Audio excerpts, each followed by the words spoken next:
பொதுவாக ஒரு தேர்தல்ல யாராவது சட்டத்தை மீறுறாங்களா இல்ல முறைகேடுகள் நடக்குதான்னு கண்காணிக்க நமக்கு வழக்கறிஞர்கள் தேவைப்படுவாங்க. ஆனா அதாவது நீதிமன்றத்துல வாதம் செய்யறதையே முழுநேர தொழிலா கொண்ட 1,00,000 வழக்கறிஞர்களே மொத்தமா வாக்காளர்களா மாறினா எப்படி இருக்கும்? அது ரொம்பவே பிரம்மாண்டமான ஒரு விஷயமா இருக்கும். ஆமா, அதுவும் சுமார் 7 நீண்ட வருஷங்களுக்கு பிறகு இந்த தேர்தல் நடக்கும்போது அதோட வீரியம் எப்படி இருக்கும்னு நீங்க கற்பனை செஞ்சு பாருங்க. கண்டிப்பா 7 வருஷங்கிறது ரொம்ப பெரிய இடைவெளி. அதான் இன்னைக்கு நாம ஒரு மிக முக்கியமான ஆவணத்தை கையில வச்சிருக்கோம். அது அதிகாரப்பூர்வமான 2026 bar council of Tamil Nadu and Puducherry election guide, அதாவது தமிழ்நாடு மற்றும் புதுச்சேரி வழக்கறிஞர்கள் சங்க தேர்தல் வழிகாட்டி. இத வெறும் வழக்கறிஞர்களுக்கான ஒரு உள்கட்சி விவகாரம்னு நம்ம சுருக்கிட முடியாது.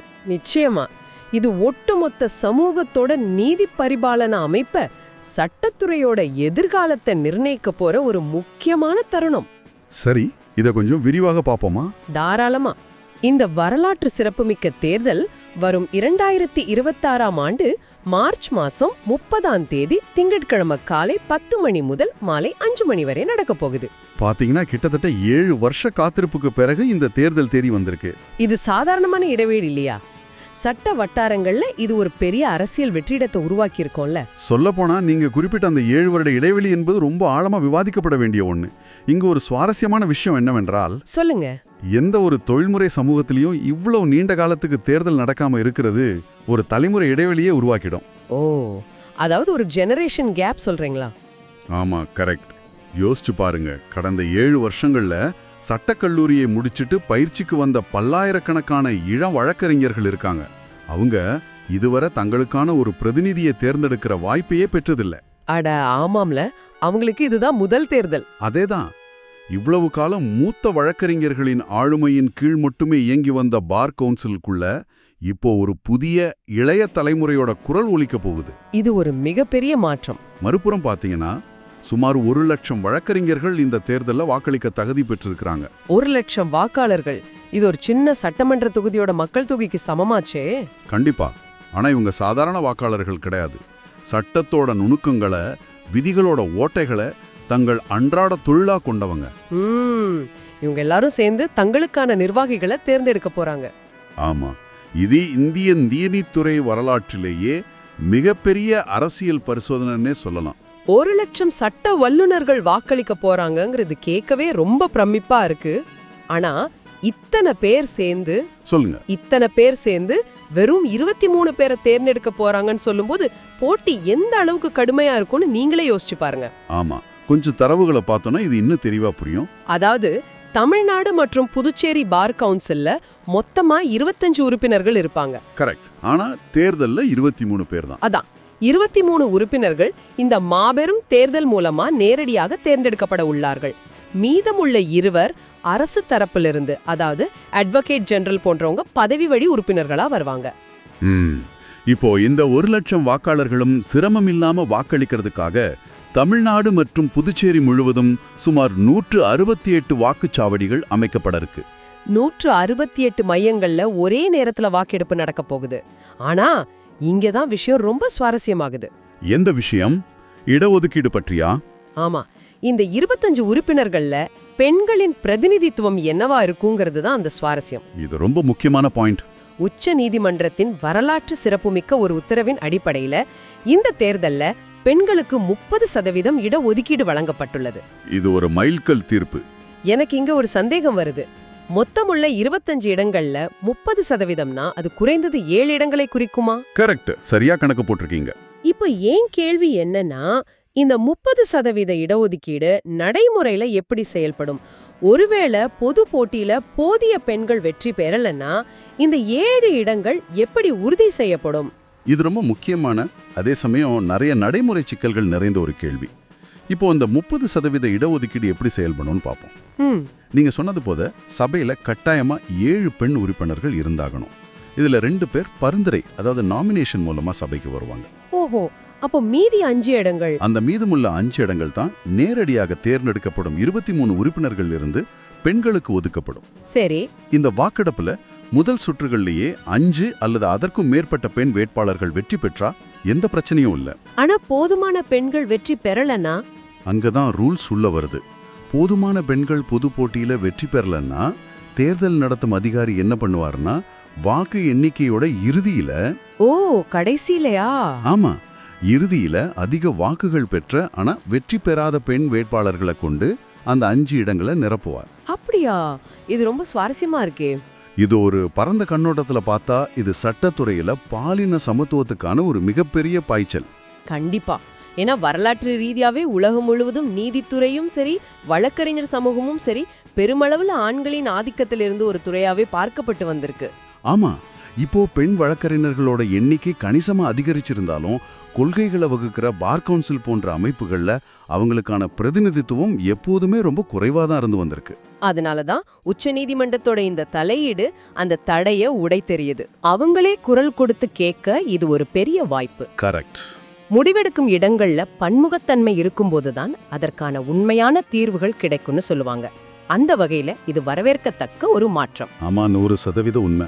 சரி, இப்போ 1,00,000 வாக்காளர்கள், 168 வாக்குச்சாவடிகள், 23 பேரை தேர்ந்தெடுக்கணும், பெண்களுக்கு 30% இடஒதுக்கீடு. இதெல்லாம் கேட்பதற்கு ரொம்ப பிரம்மாண்டமா இருக்கு. ஆனா நடைமுறையில இவங்க எப்படி வாக்களிக்க போறாங்கங்கிற அடுத்த கட்டத்துக்கு நாம நகரணும். இதுதான் முக்கியமான பகுதி.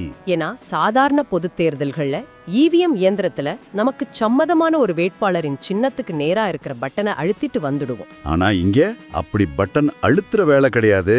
அதான், இது விருப்ப வாக்கு முறை, அதாவது பிரெஃபரன்ஷியல் வோட்டிங் மற்றும் விகிதாச்சார பிரதிநிதித்துவ முறை ப்ரொபோஷனல் ரெப்ரசன்டேஷனுங்கிற அடிப்படையில நடக்குது.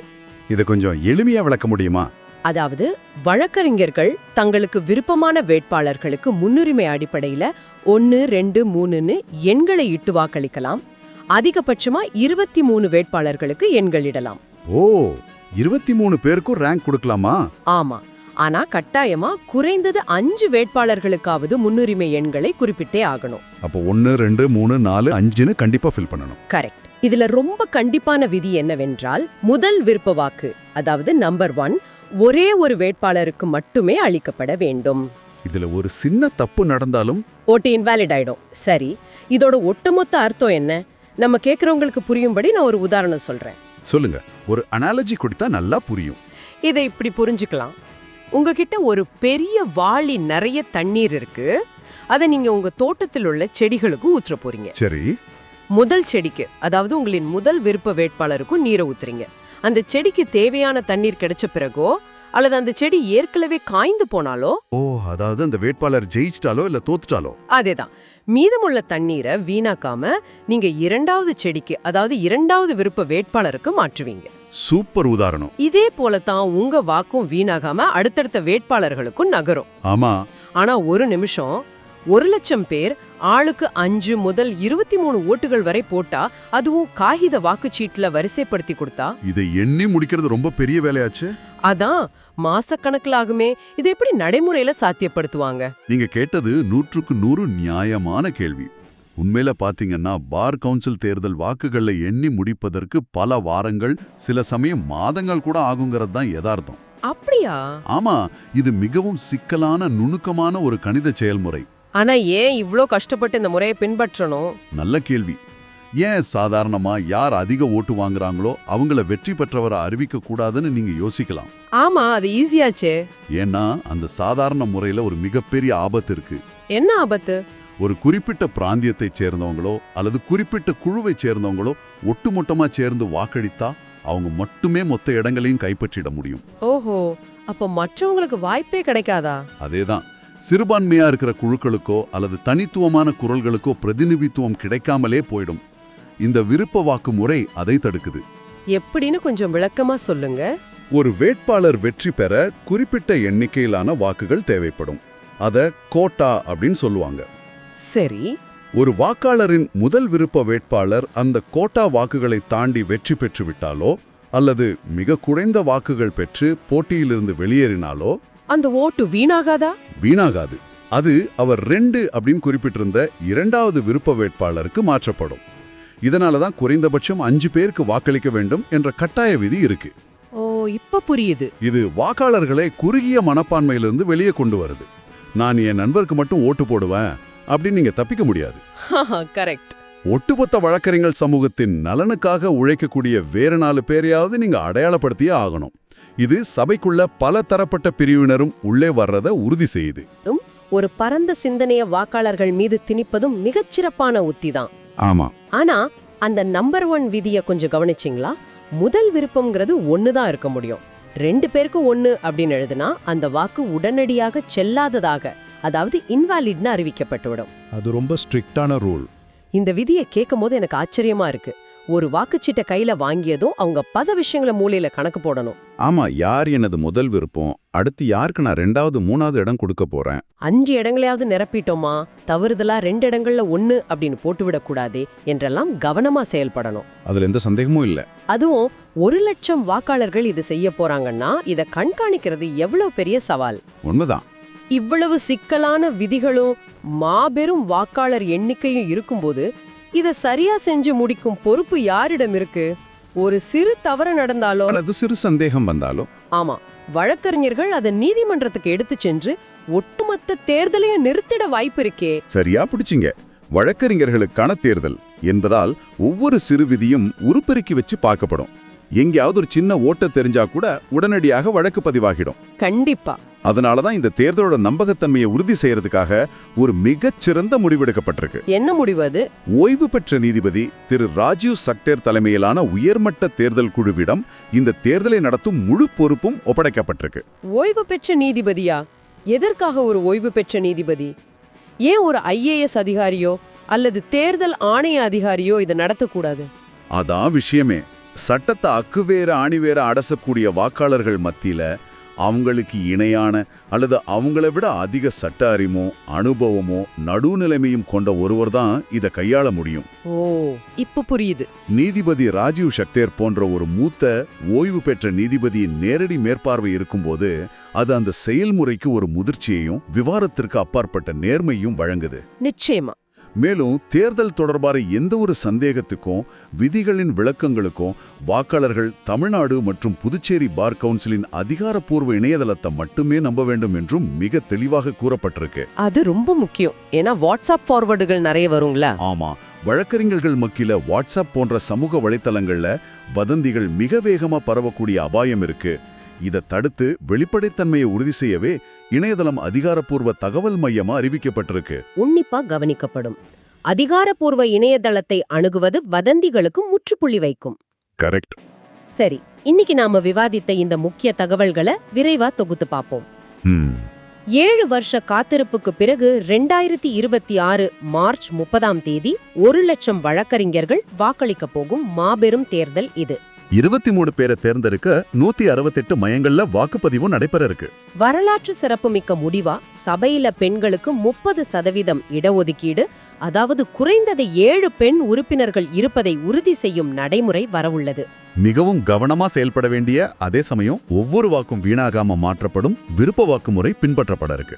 இது அனைத்தையும் எவ்வித சிறுபிழை கூட இல்லாம வழிநடத்த ஓய்வு பெற்ற நீதிபதியின் உயர்மட்ட மேற்பார்வை என எல்லாமே மிக சரியா கட்டமைக்கப்பட்டிருக்கு.